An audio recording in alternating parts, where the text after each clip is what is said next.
Olá, sejam bem-vindos a mais uma edição do programa Alto Astral 14, edição 258, e que temos hoje, talvez eu acho que a figura que mais apareceu aqui. Que coisa boa, a presença dela sempre alegra e informa também. A enfermeira Maria Sônia Pereira, seja bem-vinda mais uma vez aqui, Sônia. Que coisa boa contar com você mais uma vez. Obrigada, Verano, é sempre um privilégio, um prazer estar aqui com vocês, né, e com todos os assinantes do Canal 14. Estou sempre à disposição. E é só me chamar que eu estou aqui presente. Tá certo, coisa boa, né? Bacana demais. Vamos historiar um pouquinho aqui o nosso contexto da entrevista de hoje. Olha só. A Escola de Enfermagem Florence Nightingale, localizada aqui em Anápolis, ela foi fundada pelo médico e missionário inglês Dr. James Funston, puxa vida, muito conhecido, né? Em 1933, está perto de completar 90 anos já. Ano que vem, ano dos 90 anos, a Florence. Bom, ele também, como vocês já sabem, foi fundador do Hospital Evangélico Goiano, um dos fundadores da Associação Educativa Evangélica, e hoje se tornou Universidade Evangélica de Goiás. Que orgulho, né? Que coisa bacana. E quando ele criou a Escola de Enfermagem, a Florence, ele não imaginava a importância da instituição. Tinha noção, mas imagina, né? Quase 90 anos atrás, que fruto que daria aquilo. E o fruto, um deles está aqui, é a Sônia, vários outros profissionais, em Anápolis, Goiás, no Brasil afora, formados através da Escola de Enfermagem, a Florence Nightingale. Então vamos abordar um pouquinho desse tema, porque muita gente conhece, às vezes ouve esse nome estranho, Florence. Florence não é um nome brasileiro, que nome é esse, de onde vem isso, afinal de contas, quem foi a figura de Florence Nightingale, para a gente historiar um pouquinho da escola. Vamos lá, Sônia, vamos falar de Florence Nightingale? Isso mesmo, Verano. Então, o Dr. James, quando ele fundou o Hospital Evangélico em 1927, uma das primeiras dificuldades que ele encontrou foi mão de obra qualificada. Não existiam profissionais de enfermagem à época, e a única escola que formava profissionais era a Ana Nery, a Escola Ana Nery, no Rio de Janeiro. Olha. Então, aqui, né, foi uma das primeiras do Centro-Oeste que se equiparava aos moldes e à metodologia de ensino da Ana Nery no Rio de Janeiro. E isso foi em 1933. Então, por que nome Florence Nightingale? Ele, um médico, né, de origem inglesa, família inglesa, embora tenha nascido aqui no Recife, né? No Recife, foi por acaso, gente, mas nasceu. E Florence é a representante maior da enfermagem moderna.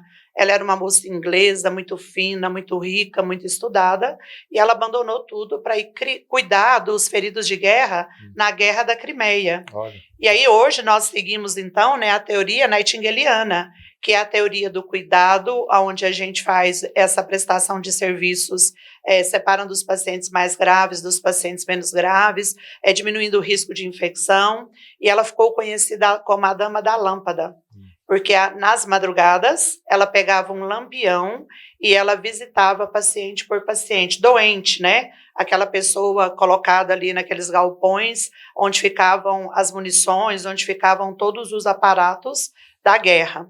E ainda hoje, o grande marco dos alunos que concluem o curso de enfermagem o ponto alto, é a cerimônia da lâmpada, onde uma profissional experimentada, né, ou já com experiência, ela vai fazer um trajeto dentro do auditório, dentro do local da cerimônia, acompanhando aquela pessoa que está terminando de concluir o seu curso em técnico em enfermagem. Então, até hoje, a gente replica e refaz esse mesmo ato como um rito de passagem do aluno, do estagiário, para ser agora um profissional já qualificado. E a importância do simbolismo, né, Sônia? Acho que deve ser emocionante para todo mundo que acompanha até hoje, né? Mas já aquela condição... Quer dizer, a gente não consegue nem imaginar o que é uma situação de guerra, porque às vezes as condições dos hospitais são difíceis, são complicadas. Hoje, imagina você num campo de guerra. Meu Deus do céu, a importância, o simbolismo e a força dessa mulher, né? A representatividade dela. Então, eu acredito que te emociona muito também, né? Sim, e assim, como eu falei que a gente segue a teoria nightingaliana, a importância da limpeza, da desinfecção, da arrumação do ambiente no cuidado do paciente. Mesmo num caos de guerra, Isso. né? Então, ela tinha janelões, ela abria, a importância do sol como desinfetante natural, a troca de roupa de cama, a troca dos curativos. Asepsia dos pacientes. Tudo isso. Então, ela foi muito importante, junto com outros profissionais médicos, para a gente chegar no que a gente tem hoje. Então, ela é a precursora da enfermagem moderna, né? E ela deixou esse legado e registros para que outras profissionais da enfermagem, estudiosas, tornassem a enfermagem não apenas uma arte do cuidar, mas também uma aplicação de uma metodologia científica com evidência. Exatamente. Vou falar então um pouquinho, né?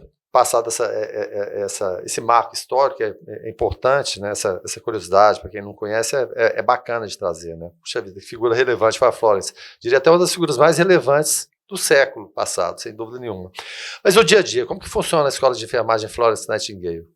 Então, a Escola de Enfermagem Florence Nightingale, hoje ela é mantida pela Associação Educativa Evangélica desde agosto de 2021. Então, nós estamos inseridas, né, nesse processo de educação. Nós fazemos qualificação profissional de nível técnico. Ela está situada, a sua sede, na região central, né, na Travessa João Aires, isso, próximo ao posto de coleta do Laboratório Evangélico, a área técnica, e também próximo ao Hospital Evangélico, à Clínica Radiológica. Nós funcionamos no período matutino, a escola é aberta das 7 às 23 horas. E nós funcionamos com salas de aula e laboratório no período matutino e no período noturno. Então, o curso técnico de enfermagem, na qualificação profissional, ele é o carro-chefe da escola. Mas nós temos outros cursos de especialização, de microcertificação, de educação permanente, cursos rápidos também. A gente vai abordar isso daqui a pouquinho. E a importância dessa parceria, digamos assim, com a Associação Educativa Evangélica, com a Univangélica e com a Universidade Evangélica de Goiás. Então, há uma grandiosidade, né, pela expressão que a universidade e a Univangélica representa como instituição de ensino. Isso só veio agregar. Agregou na estrutura física, né? Hoje nós temos acessos aos laboratórios da universidade. Então, os alunos da Escola Florence Nightingale têm aulas nos centros de simulação avançada, nos laboratórios de simulação realística, para que a gente possa fazer práticas. Isso. Inclusive, algumas turmas, a sala de aula funciona lá na Univangélica, no mesmo prédio, lá na Avenida Universitária. Olha só, que bacana, que avanço, né? Que coisa boa, sem dúvida nenhuma. E a estrutura que a Universidade Evangélica de Goiás está proporcionando hoje, ela se tornou referência, né? E isso é que é importante. Exatamente nessa simulação do dia a dia, esse contato, ou seja, tudo na vida a gente aprende com a experiência, né? Mas se você tiver alguma coisa que se aproxime do real ali, ela, sem dúvida nenhuma, é importante. Com certeza, né? Hoje a gente treina a prática desse aluno dentro dos laboratórios para que ele se familiarize com os procedimentos, para que quando ele chegar no paciente, para prestar o cuidado, mesmo como estagiário ou aluno, mas que ele já tenha domínio da técnica, que ele já tenha conhecimento para evitar algum tipo de agravo ou algum tipo de dano, né? Então, isso sempre acontece. Quando você me fala sobre como que funciona a escola de enfermagem, nós somos regidos, né, pelo Conselho Estadual de Educação. Então, nós recebemos inspeção, nós somos avaliados, recebemos conceito ou nota que envolve toda a parte metodológica, acadêmica, avaliação, processo de seleção, a estrutura física, biblioteca, alguns critérios que eles pontuam com peso maior ou menor, e então sai depois a portaria de autorização para o funcionamento desses cursos e o número de vagas ofertadas. Olha só. E tem uma questão pendente, o piso nacional da enfermagem também, né? Que é importante, importantíssimo. A gente, assim, costuma dizer que todas as profissões são igualmente importantes. Ninguém é mais importante que ninguém. Mas só que há de se reconhecer realmente o trabalho, não é nada fácil, né? Quem já foi cuidado por um enfermeiro, pessoalmente, ou teve algum parente, sabe a diferença que é naquele dia. Vira um amigo, na verdade é essa, né? Você conversa ali, você tem confiança, você entrega seu corpo à pessoa, na verdade, né? E quem tiver, Sônia, disposição, enfim, tem aptidão, você diria que a aptidão é importante, ou de repente, olha, não gosto disso, mas posso tentar, posso experimentar, ou precisa de ter aptidão mesmo? No seu caso, como é que foi? Você já tinha essa aptidão ou foi uma oportunidade que você viu? Então, acho que juntou as duas coisas, né? A gente fala, você precisa ter sensibilidade, que é a aptidão que você está falando, né? Que são habilidades diferentes, né? Que carreira eu gostaria de seguir, o que eu gostaria de fazer. Então, algumas pessoas vão fazer números, administração, outras vão trabalhar com marketing, publicidade, propaganda, né? Vão trabalhar na comunicação, mas algumas pessoas falam, olha, eu gostaria de cuidar. Na maioria, eu diria hoje que 60%, 70% do pessoal da equipe de enfermagem, principalmente o nível técnico, é necessidade. Ainda é um curso que você faz uma formação rápida, no máximo em até 2 anos, e que você tem oportunidade de emprego, né, esse emprego de carteira assinada para cumprir um horário. Muito claro que quando você tem a oportunidade de trabalhar naquilo que você gosta, a sua tarefa de trabalho, ela não é cansativa. É o meu caso. Sim. Para mim, eu me sinto muito satisfeita em poder estar trabalhando. Eu gosto do que eu faço, então isso não é um peso para mim. Deixa eu abrir o parênteses aqui, sem querer ser invasivo. Quanto tempo de profissão, Sônia? Agora eu já estou fazendo assim uns 37 anos, né? Eu comecei na Escola Florence em 80, de 84 para 85 eu já estava no Hospital Evangélico como técnica em enfermagem. Em algum momento você pensou assim, meu Deus, o que eu estou fazendo aqui? Não, nunca me arrependi. Algumas pessoas perguntam, você não gostaria de ter feito medicina? Não, eu nasci para enfermagem e a enfermagem me escolheu. Acho que nem fui eu que escolhi a enfermagem. Você não teve opção, né, Sônia? Eu fui, então assim, e aí na enfermagem você pode escolher, né, várias linhas de trabalho, vários locais, várias formas de assistência. Então você tem a docência, você tem a enfermagem assistencialista, né, você tem hoje muita consultoria, assessoria, nesse momento uma migração grande para a estética. Né? Então, nós temos muitas vertentes, tanto da graduação quanto do profissional de nível técnico. O próprio cuidar em casa também. Sim, né? a assistência care, domiciliar, o home care, hoje ele é uma demanda, né, pela procura desses profissionais, principalmente no nível médio. Mesmo porque a gente está envelhecendo, está vivendo mais, né? E viver mais impõe certas limitações em determinado momento, né? E a outra situação a hospitalização, ele é um processo muito caro e também de risco. Sim. Então, é mais fácil as agências de saúde, os convênios, eles se estruturaram, né, com equipes médicas e de enfermagem e equipe multidisciplinar, a tal ponto que é mais fácil eu prestar o cuidado para você em casa, se é uma doença crônica, né, e que a gente tenha formas de controle, do que hospitalizar. Então, o paciente hoje que tem dispositivos como respirar por aparelho, traqueostomia, alimentar por sonda, ele não é mais um paciente que tem que ficar internado, hospitalizado, para receber o cuidado. Isso pode ser prestado em casa, ao redor dos seus, né, com a vigilância dos membros mais próximos. Tem uma divisão de responsabilidades ali no dia a dia, né? Esse compartilhamento. Bom, você falou que ingressou lá nos anos 80. De que forma essa forma de ingressar, ela mudou de lá para hoje? Qual que é a forma de ingressar para quem estiver interessado? Como a gente estava falando, eu te interrompi no meio da resposta. Pelo contrário. Então, sempre processo seletivo, né? Então, hoje a gente, como mantida da Associação Educativa Evangélica, nós temos hoje um processo seletivo nos mesmos moldes do vestibular de medicina ou do vestibular de qualquer outra faculdade da universidade e da EE. Mas desde a minha época, como a escola sempre teve uma demanda grande de candidatos para fazer o curso, sempre houve processo seletivo. Então, ele sempre se baseou em provas de seleção escrita, entrevistas, né? E quando a demanda é muito alta, você sempre coloca lá pontos de cortes diferentes. Então, às vezes, você fazia uma prova escrita, que era uma redação, um texto em português, cálculos de matemática, já que a matemática básica, as operações fundamentais, dia -dia, elas são importantes também para o profissional, né? No preparo de medicamentos, na mensuração de eliminação de fluidos, né? Então, isso é muito importante na dieta, no peso, na aferição dos sinais vitais. Então, todas são cálculos e operações matemáticas. Então, a gente sempre fez esse processo seletivo. Antes era manuscrito, né? Depois disso, tinha uma entrevista para avaliar a aptidão, para tentar identificar alguma fragilidade psíquica ou emocional. E hoje a gente trabalha, então, no processo seletivo via Associação Educativa Evangélica, que tem uma comissão permanente de seleção para os processos de educação. Olha só. E durante esse processo, esse procedimento, você já viu gente ali que de repente, puxa vida, eu não fui tão bem, mas eu tenho, puxa vida, aptidão. E por outro lado, a pessoa que foi muito bem, passou, mas no meio do caminho você percebe, olha, vai fazer outra coisa. Pode acontecer isso? Acontece com frequência.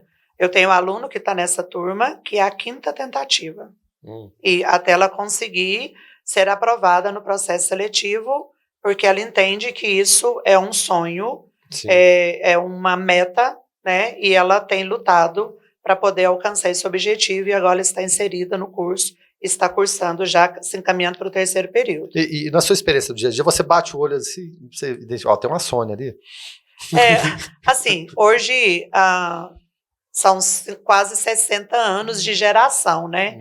Então hoje você sabe que a geração que nós temos no momento que está aí nessa faixa de 18 a 25 anos, 30 anos, pleiteando uma profissão para o mercado de trabalho, ela tem outra cultura, ela tem outros anseios, né? Ela é individualista, ela é imediatista. Então, esse compromisso da minha geração de ser fiel a uma instituição, de se desenvolver e se comprometer a passar horas a fio ali, esse profissional ele não existe mais. Tá raro, então, assim, hoje ele quer trabalhar pouco, ser bem remunerado, né, e ter seus direitos garantidos, o que é necessário mesmo, né? Então, a gente vê um profissional hoje que é da geração dele, mais imediatista, menos desprendido, ele quer viver o momento, ele quer resultado rápido e ele quer satisfação pessoal. Se ele não se encontra ali, ele vai embora. E na sala de aula também. Então, nós temos aí uma média de evasão de 10% a 30% de uma turma de 100, 120 alunos. Porque quando começa o estágio, ele fala, não é isso que eu quero para a minha vida. No estágio? Né? No estágio. Então, depois de 6 meses de curso, ele vai para o estágio prático em serviço de saúde. E aí ele se depara, né, com as mazelas da doença, com as falhas no sistema de atenção primária à saúde, com as dificuldades que às vezes a gente tem, porque você fica preso em seguir o sistema de saúde, né, do Brasil, tem coisas que você não consegue... O sentimento de impotência, às vezes, toma conta. Né? Isso. E às vezes essa pessoa não se encontra ali, e aí ela decide por trancar o curso, além dos problemas que podem acontecer, né? Família, agravamento, perda de membros familiares, a gestação, que não é uma doença, mas que faz ali uma pausa nesse processo. Então, nós temos alguns casos assim. Bom, geralmente, e a gente citou agora há pouco Florence Nightingale, uma figura feminina. Acho que poucas profissões são tão associadas à mulher quanto à enfermagem. Mas os homens estão presentes também, eles aparecem, eles estão se interessando pela profissão, Sônia? Sim, sim. E o mercado, ele hoje busca profissionais homens, né? Pela força, né? Nesse momento, na nossa sociedade, ainda o homem, ele não é o cuidador direto de crianças, sempre é a mãe, né, que vai ficar com a criança, e aí ele é um profissional que, em algumas situações, é mais fácil de lidar. Por quê? Porque ele é mais duro, ele é menos emotivo, ainda tem essas situações culturais também. Mas nós temos a escola de enfermagem, por exemplo, até meados do anos 2000, ela não aceitava homens. Eram apenas mulheres. Eu diria o preconceito às avessas, né? E por causa de ser internato anteriormente, pela filosofia do Dr. James, por estar ligado à questão da confessionalidade, da igreja. E aí, depois dos anos 2000, a gente tem a formação também de técnicos. E hoje a gente tem ali mais ou menos 10% numa turma de 100 alunos, 10 homens. Ainda são poucos os profissionais. E eles, na sua maioria, já saem empregados. Olha só que coisa boa. E falar de empregado, então, como está esse mercado de trabalho? Porque eu vejo como desafio exatamente isso que você estava falando, Sônia, de uma geração que é nova, ela é diferente da nossa geração, e não adianta a gente bater de frente, porque assim, nós somos diferentes dos nossos pais também. E a gente teve que se adaptar, ou eles tiveram que se adaptar. E não adianta você querer mudar na marra, tem que ser assim, assado, você tem que acordar a tal hora, você tem que fazer isso, aquilo. Não adianta, é outra ideia. Não é falta de pulso, muito pelo contrário, mas a gente tem que ter essa compreensão. Talvez seja um desafio para o mercado de trabalho, não só na enfermagem, mas no formal, como a gente conhece, atrair essa nova geração que de repente quer ficar em casa, vou ficar aqui no meu celular, vou ganhar muito dinheiro, home office, a vida é uma maravilha, vou ver Netflix, isso e aquilo. Na enfermagem também, talvez esse seja um grande desafio, assim como o mercado em geral também, de compreender essa geração nova. Sim, com certeza. E também o desenvolvimento da medicina, o aparecimento de novas tecnologias, então também requer hoje um profissional, mesmo de nível médio operacional, que ele seja capaz, que ele tenha conhecimento de fazer tomada de decisão com um raciocínio crítico, né? Então eu tenho o equipamento. Aí eu até brinco, não adianta eu ter uma Ferrari se eu não sei dirigir a Ferrari. Então não é só fazer procedimento de cuidado, né? Só assistência básica, só fazer higiene corporal, só fazer verificação da pressão arterial. Ele também precisa manusear equipamentos, ele precisa fazer as anotações de enfermagem, ele precisa interpretar a prescrição médica, aquilo que o médico propôs. Qual é a forma, qual é a metodologia que ele vai preparar para administrar no paciente que isso tenha menos risco de complicação? Ou às vezes até porque o enfermeiro está mais tempo com o paciente do que o médico.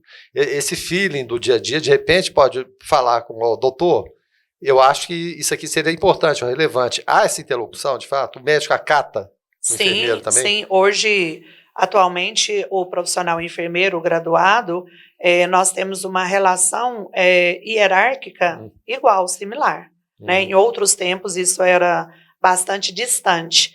Então, hoje, a equipe de enfermagem ela é formada pelo enfermeiro, pelo técnico de enfermagem, pelo auxiliar de enfermagem e pelas parteiras. Então, cada um tem as suas atribuições, que são previstas nos conselhos de classe, que é o Conselho Regional de Enfermagem e o Conselho Federal de Enfermagem. Então, tem lá as atividades que são privativas do enfermeiro, que é o profissional graduado, mas todos compõem, né, a equipe de assistência. Então, eu tenho um médico e eu tenho equipe multidisciplinar. Aí entra o farmacêutico clínico, o nutricionista, o fonoaudiólogo, o psicólogo, o assistente social, conforme a complexidade daquele serviço. Fisioterapeuta, que é hoje um profissional indispensável em qualquer processo de doença, né? E aí você me perguntou, temos demanda hoje, né, para assumir, para nós termos vagas de trabalho para esse pessoal? Então, o mercado hoje, ele anseia por profissionais de nível técnico. Por quê? Por causa da pandemia, os estágios foram suspensos em 2020 e 2021. Então, nós ficamos 1 ano e meio, todas as escolas técnicas, sem formar técnicos em enfermagem. E a pandemia, num ano e meio, em 2 anos, ela triplicou o número de unidades de atendimento, né, leitos de UTI, que requer número de profissional maior para atendimento. Então, hoje, o técnico de enfermagem, ele é um profissional escasso no mercado, principalmente masculino, né? Então, ele é disputado pelos hospitais. E ainda hoje, muitos técnicos, eles têm 3 empregos. Então, eles trabalham em 3 instituições, só dentro da cidade de Anápolis, e eles fazem 36 horas seguidas. E aí a gente volta lá na questão do piso salarial, né? A importância de ter uma remuneração digna, com uma carga horária segura, no máximo de 12 horas, para que esse profissional ele esteja sempre alerta, ele esteja disponível para prestar o cuidado, sem impor riscos pela carga horária excessiva. Até mesmo para ele, né? Você preservar a sua saúde. Meu Deus do céu, o profissional cansado, ele não vai ser um bom profissional, por melhor que ele seja, né, no dia a dia. Você mesmo, qual foi o tempo máximo que você já ficou assim no plantão, Sônia? Você teve que Eu já fiz plantões assim, quase seguidos de 42 horas. 42 horas. Não faria isso nunca mais na minha vida, né? Tipo, dobrando a pedido da gerência, porque houve falta de funcionário. Eu já tinha saído num plantão de 12, e aí hoje o que a gente tem como regra? É obrigatório o pessoal que trabalha com a saúde do trabalhador, os órgãos de fiscalização do Ministério do Trabalho, os de saúde, você tem que ter um intervalo mínimo previsto entre um plantão e outro de 11 horas, para que você se recupere. Em algumas situações de risco, ou de pandemia, ou de catástrofe, a gente tenta garantir no mínimo 6 horas de intervalo, para que você tenha aí 4 horas de sono, uma refeição, e consiga retomar o outro turno, né? Mas o que eu posso te dizer da minha vivência? Num plantão de 12 horas, matutino ou noturno, perdão, diurno ou noturno, principalmente no diurno, você trabalha 8. Quando chega ali na 8ª, 9ª hora, você liga o piloto automático. Você já não está mais tão alerta, você já está se preparando para entregar o seu plantão, né?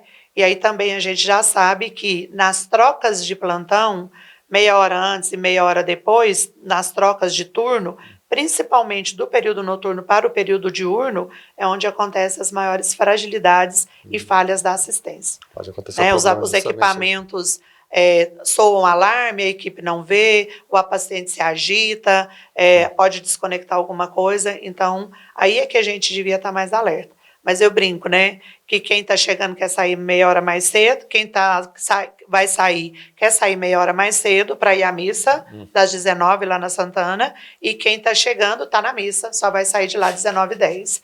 Então a gente tem essa dificuldade, e aí o próprio conselho ele prevê isso, né? Eu não posso abandonar o paciente, eu não posso sair antes que o meu colega chegue. E nós entramos em outra implicação, que é o registro do ponto eletrônico, que é a geração de horas extras. Então, nós temos vários problemas, né, que precisam ser trabalhados, isso, para a gente conseguir garantir esses direitos do trabalhador, e muito mais que isso, a segurança e assistência ao paciente. Eu gosto de entrevistar a Sônia porque ela não esconde nada. Ela fala do glamour da profissão, sim, mas fala das dificuldades também. Toda profissão tem disso aí, não é? Não é só, puxa vida, eu gosto muito do que eu faço. Adoro a Sônia também da mesma forma, só que em alguns momentos realmente é complicado. Mas pelo fato de a gente gostar, a gente segue adiante. Com certeza. Vamos falar então de processo seletivo.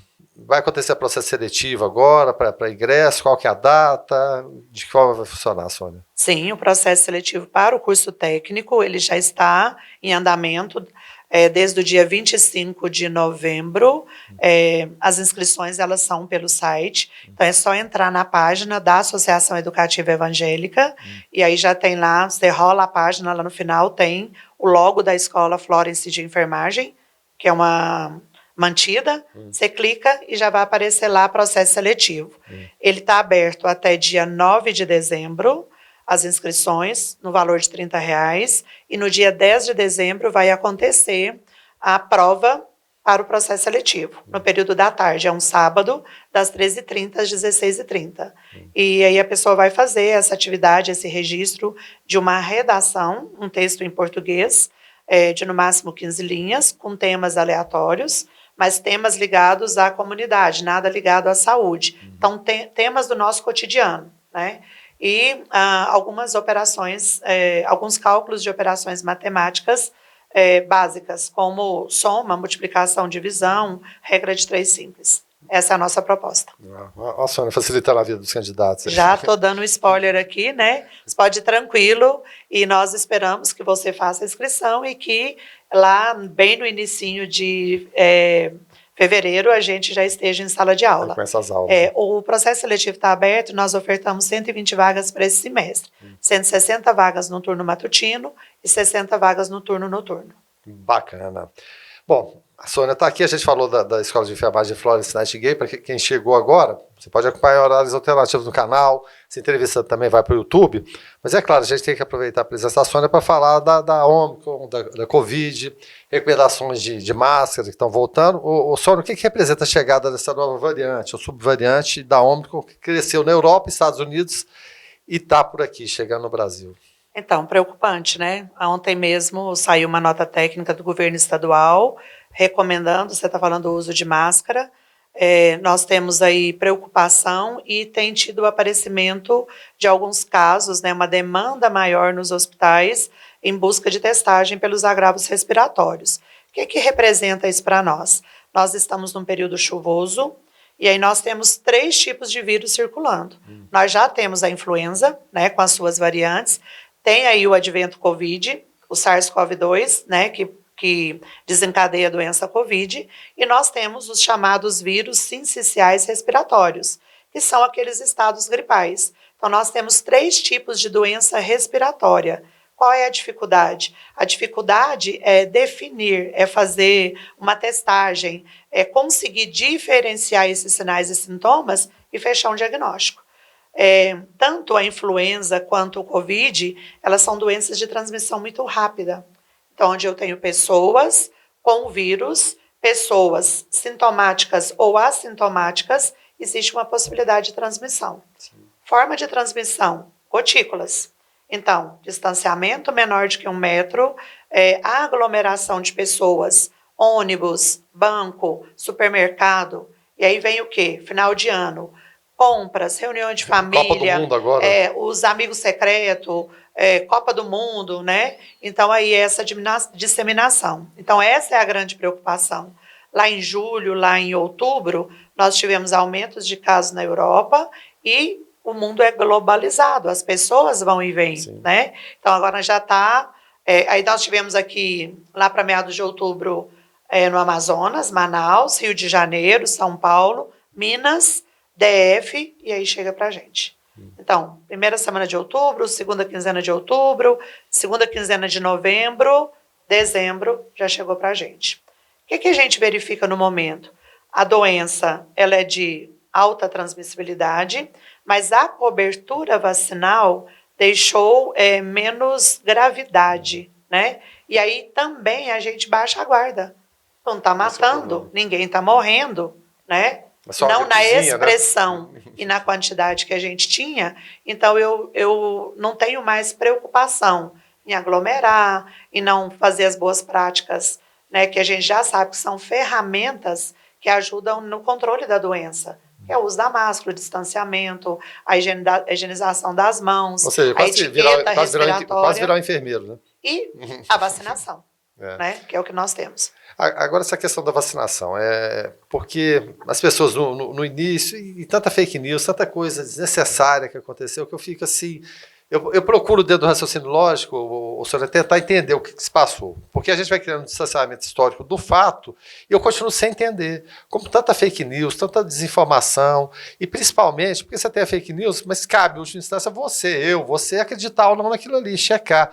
Por que as pessoas entraram tanto nessa onda? E o Brasil, a gente tem tantas mazelas, né? Mas o Brasil sempre foi uma referência tão positiva em vacinação, exemplo para o mundo, né? 95%, quase 100% de taxa de vacinação, influenciou não só a questão da Covid, com a fake news, a cloroquina, isso, aquilo, enfim, né? Não vou nem voltar nisso. Mas o ciclo vacinal das crianças também comprometendo, de papais e mamães que simplesmente deixaram de ir. Como você, como profissional, observa tudo isso? Então, a gente observa com preocupação, né? Quando você falou hoje, Brasil, dados de ontem, se eu não me engano, com uma dose nós estamos aí em 87%. Com 2 doses, nós estamos em 84% da população. São dados bons, né? Lá no começo, a gente esperava 60%. Mas quando a gente faz população geral, criança acima de 12 anos, nós estamos em 74%.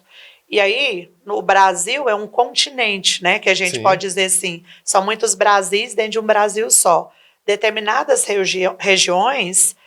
por questão de acesso, por questão de política pública municipal ou até de vigilância, né, epidemiológica regional, você ainda tem taxas de adesão menor à vacinação. Acho que o Maranhão é um dos estados mais preocupantes. Isso. E você está falando das crianças. Então, criança em idade escolar, até 7 anos, é comum ela ter agravos respiratórios, principalmente se ela convive com outras crianças. Então, toda criança que está na escola, ela gripa. Né? Até 5 anos, 7 anos, é comum ela ter 2, 3 infecções de garganta por ano, certo? Qual é a preocupação? Como agora a gente tem 2 vírus, que é a influenza e que é o SARS-CoV-2 circulando, para a criança ela tem esses sintomas simples do estado gripal, mas para os adultos ele desenvolve a doença, porque quem cuida é a mãe, é o pai dessa criança, que tem nariz escorrendo, que esfrega a mãozinha no nariz, que pega lá na torneirinha do filtro, maçaneta de porta, que pega em tudo. Então, os cuidados em relação a essa boa prática de higiene, de limpeza, ele precisa ser redobrado. Separar o copinho para evitar que o adulto, né, ele evolua com o estado gripal. Mas é aquilo básico que a gente sempre conheceu da infância. Um gripou, todo mundo gripa. Então, instituir boas práticas e medidas de higiene. E como a criança não estava com cobertura vacinal, hoje ela tem sido o maior portador, né, a causa, e que vai disseminando para os outros. Eu estava citando aqui de gerações diferentes, e pegando ainda a questão da vacinação. A polio, que foi erradicada, mas ela pode voltar. a concepção que eu tenho, mas é uma ideia particular minha, porque muita dessa geração nova, ela não conviveu, ou de repente nunca viu uma pessoa que teve pólio. Eu tive na minha casa minha tia teve poliomielite na época que você não tinha vacina. Amigos também da mesma forma, tiveram pólio. Então eu sei bem o que é aquilo. De repente esse distanciamento histórico, eu estava falando disso agora há pouco, de pessoas de repente não... É raro você ver uma pessoa que tenha tido pólio no dia a dia. As pessoas pensam que essa doença nem existe e os níveis de vacinação contra a pólio andam preocupando, Sônia. O fato de não ver ali e falar, eu não estou vendo, não existe, nunca existiu. A pólio, quem já ouviu falar disso? Preocupação. Você está falando isso? Lá na década de 90, a gente tinha uma disciplina e sempre que participávamos, por exemplo, de congressos, de simpósios, profissionais médicos de saúde pública ou infectologista, eles falavam nas doenças reemergentes, que eram aquelas que já tinham sido erradicadas e que voltaria. Então, por exemplo, para nós, Brasil, pólio está controlada, né? Não temos novos casos agora, mas nós temos aí, se não me engano, Espanha, outro país da América Latina, que não é o caso da Espanha, mas outros países próximos a nós que estão com surto de pólio, onde a Organização Pan-Americana de Saúde teve que entrar para fazer vacinação em massa. Estava lendo bem essa semana também um surto de cólera na Índia, né, em que eles estão tentando controlar o número de casos, a alta mortalidade. Então, como a gente falou de mundo globalizado, as doenças elas são sazonais, mas se você não tiver cobertura vacinal, se você não tiver medidas sanitárias seguras e instituídas, um surto vai acontecer a qualquer hora. Nós tivemos, o ano passado, no interior de São Paulo, um surto de meningite, em jovens de 17 a 20 anos, com morte, inclusive, num centro de formação de militares, né? Então, há os escapes. Aqui também, para nós temos regiões que têm mais casos de gripe, de meningite, né? Então, a gente precisa ter mesmo essa vigilância e essa barreira sanitária. E você falou da vacina, né? Encontrei um colega médico essa semana e ele falou, na minha época, nem pai nem mãe e ninguém perguntava se eu queria vacina ou não, né? As escolas vacinavam, as unidades de saúde vacinavam. Direitos, eu acho que a gente precisa ter e eles precisam ser preservados, né? Mas aquilo que faz bem para a comunidade, você falou, se eu me recuso a vacinar, então eu não estou sendo coerente com o meu próximo. Eu já vou cometer aí, né, tanto do ponto de vista da religião, da falta de humanidade, de empatia, de cuidado. Por quê? Porque eu passo a ser um potencial de risco para o outro. Então, será que vale a pena, né, eu manter essa ideologia de não aderir à vacina e de expor meus filhos, que são menores, sem conhecimento, a também não serem vacinados? São vulneráveis ainda, né? Eu costumo dizer, não é opção do pai ou da mãe, é obrigação. É obrigação. Você é obrigado, você tem que ir por lei, você tem que cuidar de quem é tutelado por você ali. Então, assim, muito lamentável que aconteça ainda. E a vida em comunidade, em sociedade, ela exige seguir regras. Exatamente. E aí a gente estava falando de geração, uma mudança, por exemplo, nos hábitos alimentares nos últimos 50 anos, ele modificou e interferiu em sistema imunológico, né? A quantidade de produtos industrializados, com hormônio, com antibiótico, isso fez alterações. Assim como, provavelmente, a vacina fará. Há uma mutação de anticorpos, mas que para o momento é necessário. É o que salva a vida, né? Então, está estimulando o seu organismo a produzir anticorpos para quando ele tiver contato com esse agente, ele ser reconhecido. Isso foi na vacina primeira que a gente recebeu, que ela era chamada de monovalente. E eu costumo sempre falar, às vezes aquele mesmo cara que está ali gritando contra a vacina, ele só está vivo porque em algum momento o pai dele foi vacinado, o avô dele foi vacinado, ele foi vacinado também. Senão nem vivo ele estaria. O círculo dele o protegeu. O protegeu, sem dúvida nenhuma. A gente está caminhando para o final aqui, Sônia, mas você falou agora de vacina monovalente, mas teve a aprovação das vacinas bivalentes pela Anvisa. Qual a importância disso? Então, muito importante que para aquele momento da pandemia, que havia uma emergência sanitária, era o que conseguiu fazer, né? E aí aquela confusão toda mundial, e principalmente Brasil, que a gente viveu, né, política, né? Deixar de Simplesmente comprar política. vacina, né? Isso. Então, foi o que tinha para o momento. As vacinas monovalentes, elas pegam um fragmento da cepa e aí ela desenvolve, você recebe esse antígeno e ela vai, então, favorecer a produção de anticorpos para aquele tipo de cepa, uma única, né?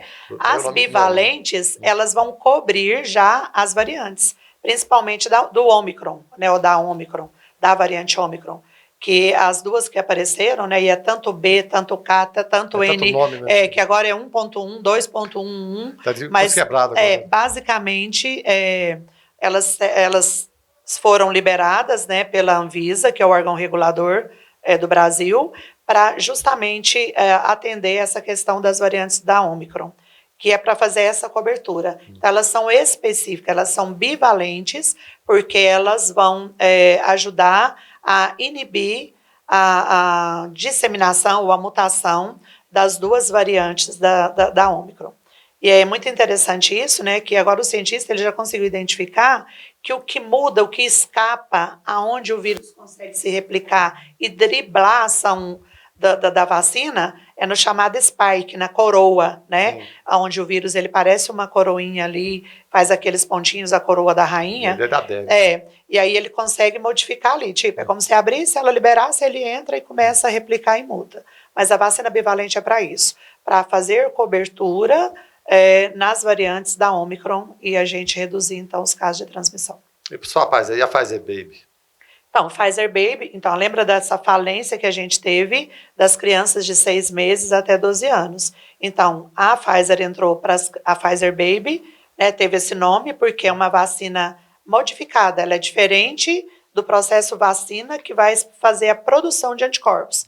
Para as crianças de 3 a 6 anos, que é a chamada Pfizer Baby, ela recebe o produto, né? E ele vai estimular o sistema imunológico dele a se tornar mais resistente e não necessariamente produzir anticorpos para aquele tipo de cepa. Então, seria mais ou menos isso. O que diferencia, o que é uma monovalente, uma bivalente e uma Pfizer Baby? Dose, né? Então, ele vai tomar uma dose 1, uma dose 2, um reforço, tem que ter um intervalo primeiro de 21 dias, depois um de 60 dias, e o sistema, a forma de ação da vacina para a criança ela é um pouquinho diferente do adulto, que no adulto ele já produz anticorpos. Na criança ele vai induzir, ele vai melhorar, estimular o sistema imunológico da criança. Tá basicamente certo. Isso. Sônia, seu recado final, então, para quem está acompanhando a gente, quem chegou agora, para o ouvinte assinante do Canal 14 da NET. Verana, agradecer a oportunidade, né? Convocar, fazer um chamamento às pessoas que têm aptidão, que têm interesse, que estejam buscando se profissionalizar, qualificar, né? Ter uma profissão, que busquem fazer a inscrição para o processo seletivo da Escola de Enfermagem.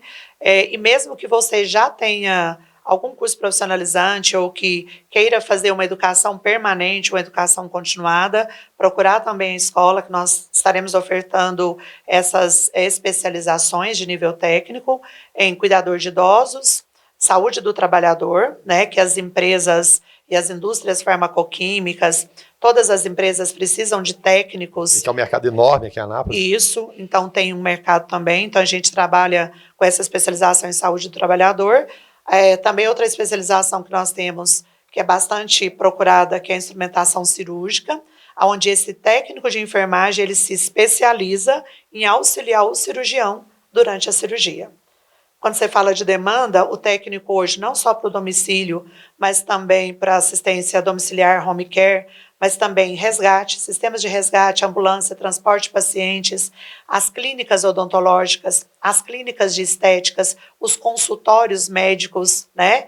Hoje nós temos uma grande quantidade de clínicas em Anápolis que fazem consultas e nesses locais também tem coleta de exames. As clínicas que trabalham com exames periódicos, saúde do trabalhador, então lá tem toda uma triagem com uma anamnese das doenças, sinais vitais e coleta de exames. Então, o profissional técnico, ele entra aí. Nas clínicas de exames de imagem, né? Então, para usar contraste, eu preciso de funcionar uma veia, preciso de acompanhar esse paciente. Então, o técnico, ele também trabalha aí. Então, não é apenas a assistência hospitalar direta, né? Então, nós temos várias outras oportunidades de trabalho onde esse técnico ele pode atuar. Tá certo. Sônia, obrigado mais uma vez. Obrigado demais. Sempre muito bom falar com você. Tá Muito bom? obrigada, um prazer estar aqui E novamente. finalmente o José Val deixou eu entrevistar a Sônia, né? Porque era exclusividade dele. Hoje eu consegui. Tá bom? Eu quem tenho que agradecer, tá? Vou ter que dizer aqui que ele não me ouça, que foi bem mais tranquilo, tá? Tá certo. Obrigado mais uma vez a Sônia. Se você está pegando a entrevista do finalzinho, você pode acompanhar a reprise no canal 14 da NET, nosso canal no YouTube também, programa Autoação do 14. Você assiste essa entrevista dela, as outras anteriores também, sempre entrevistas que, mesmo que tenha passado 1, 2 anos, várias delas são bem atuais ainda. Então fica a dica. Então a gente agradece a Sônia e aos nossos parceiros, sem os quais seria impossível trazer essa informação. Então, até logo mais. Clínica Radiológica de Anápolis, Arroz e Feijão Imperial, Geolab Genéricos, Hospital Evangélico Goiano, Evangélica, Supermercados Atende Mais, Compensados Anápolis, Clínica Vacine, Produto JK, a arte do algodão, Farmácia Naturalis, Cicobi Unicentro Norte Brasileiro, Lages Vibracom, Porto Pereira Hipercozinha Industrial, Rádio Imprensa 104,9 FM, Restaurante Barriga Cheia, Síntese Comercial Hospitalar, EgoService Vigilância e Segurança Privada, Maglif Uniformes, Pérola Distribuição, Crédito Contabilidade Perícia e Auditoria, Laveste Lavanderia Hospitalar, Arroz Frito e Restaurante do Macarrão,